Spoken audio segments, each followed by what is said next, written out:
Hi everyone, welcome back to a new video. Today's Leetcode daily challenge is largest submatrix with rearrangement. This is a medium level question. In this question, we have been given a matrix of size m by n, which is a binary matrix, which means it will only contain zeros and ones, right?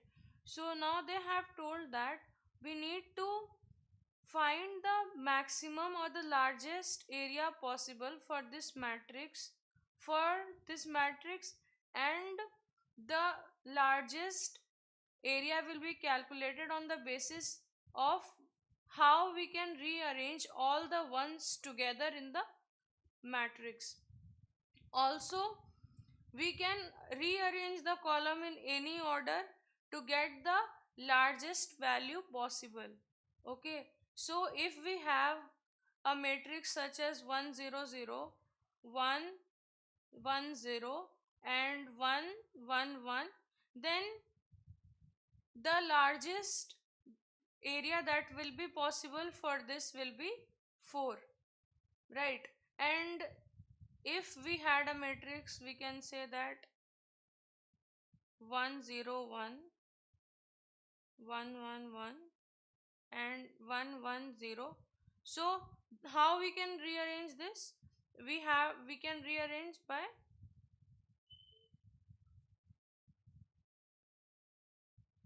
1 and 1 will come together, right? This one is together only, so 1 1 1, and for the third one, 1 is together only. So here the largest matrix area of the matrix will be 2 multiplied by 3, that is 6. So now we have the gist of what we have to do in this question, right? We need to get the maximum value of the area that is possible. So let's see the approach to solve this question. The easiest approach that I could find for this was using the height and the width, right? For finding the area, we need length and breadth, right? Length and height, or we can say height and width. So what we'll be doing here is we will be calculating the height of the number of ones that is possible. Okay, so what we will do, we will take a dp, or we can say for here we will be using a one dimensional array. Okay, this will be storing the height of total number of ones that are possible in a column, right? If we have, like in the example given here, we have 0 0 1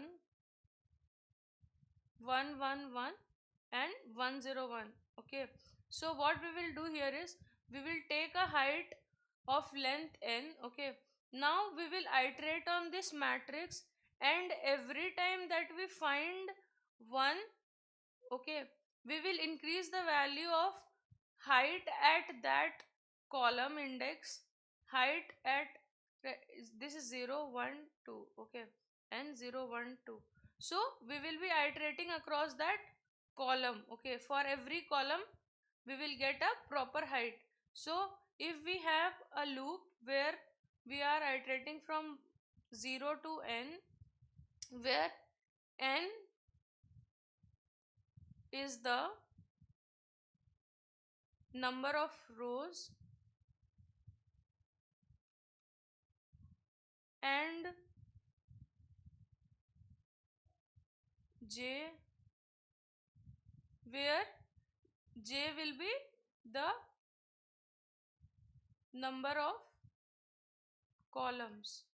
So here what we have to get the height of each and every column, right? So the height will be iterating on jth index. So here what I will do is I will change this to j, right?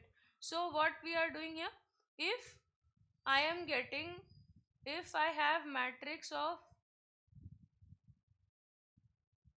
I and j is equals to 1, what I will do, I will increase the height at that column, for that column, by 1. Okay, now if I don't find 1 there, okay, If 1 is not there, then I will change that height index to 0. Now why am I doing this? See, let's see how and why we are doing this. I have this matrix, right? 0 0 1 1 1 1 and 1 0 1, right? So I have this matrix given here.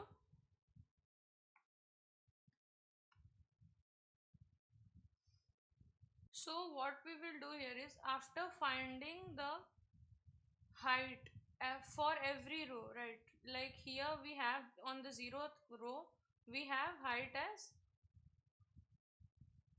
0, because at first index we don't have 1, so it will be added as 0. Then for this index also it will be 0, and for the last index it will be increased to 1, right? Now at the end of every row, after completing each row, what we will be doing, we will be sorting this height array and we will be storing it. So for after completing this loop, what we have to do, if we are taking a variable like sorted array or sorted height,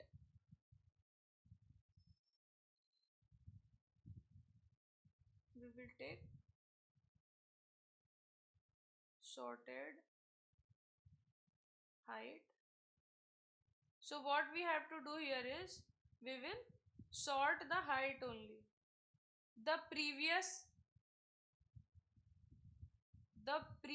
one, this array, the height array will remain the same. We will just sort the array and we will store in this, right? Now we have, why we are doing this is, we are doing this to avoid any discrepancy while calculating the height of the array, so that we don't find any problem while calculating the width in the coming forward steps. So now on the first index, what we have, the value of this increases to 1, and this will increase to 1, and this will increase to 2. So now we have this as sorted array, and again it will be stored here. In the same way, after every step, the sorted height will be stored in the new array, and after this, all of the rows are for all the rows the height is calculated. We come out of the loop, and what we do, we iterate from 0 to n, where n is the number of columns. Okay, now we have the number of columns. What we have to do, we have to find the max area, and for finding the max area, what we have to do, we will be using max function. And now here the height array is giving us the height at each index, right? Now we only need the width. So if I am on index 0, just say, so the number of columns left, what are those? 0 1 2, right? So then how many number of columns are left? 2, right? So what we will do, we will multiply the height with the rest of the width, so it will become n minus I.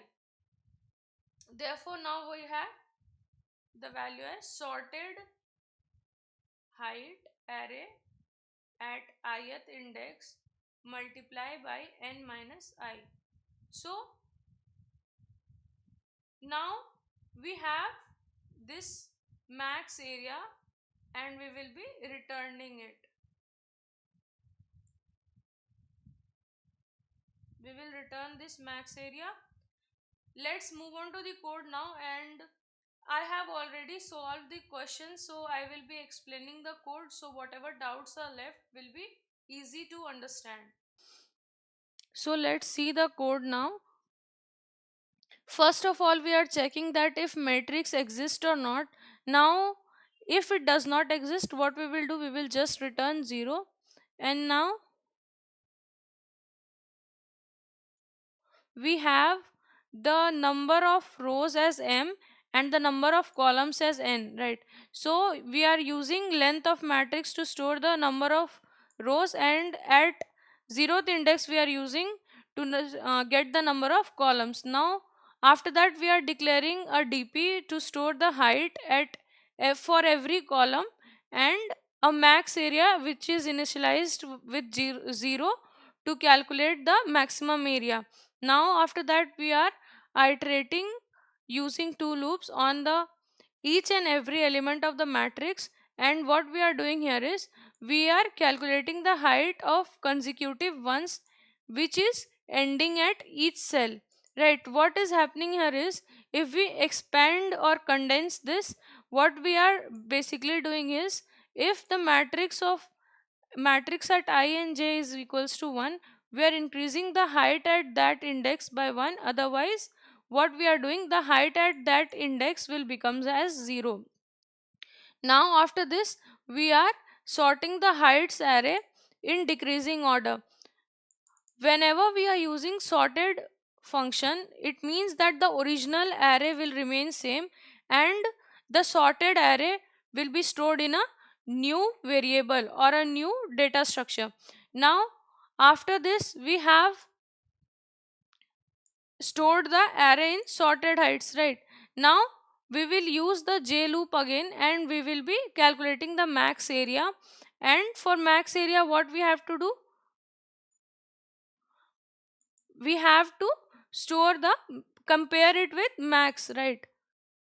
So we are getting the sorted height and we are multiplying it with n minus j, which gives the width here. This is the height here. So after coming out of this loop, we are just returning the max area, and which is the answer. Let's run the code now.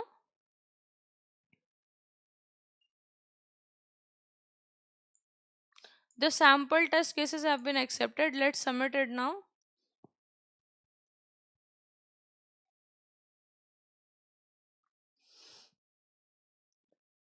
The test cases, all of them have been passed. So that's it for today, guys. Thank you for watching. If the video helped you, please subscribe to the channel and hit the bell icon to stay tuned for the further Leetcode daily challenges.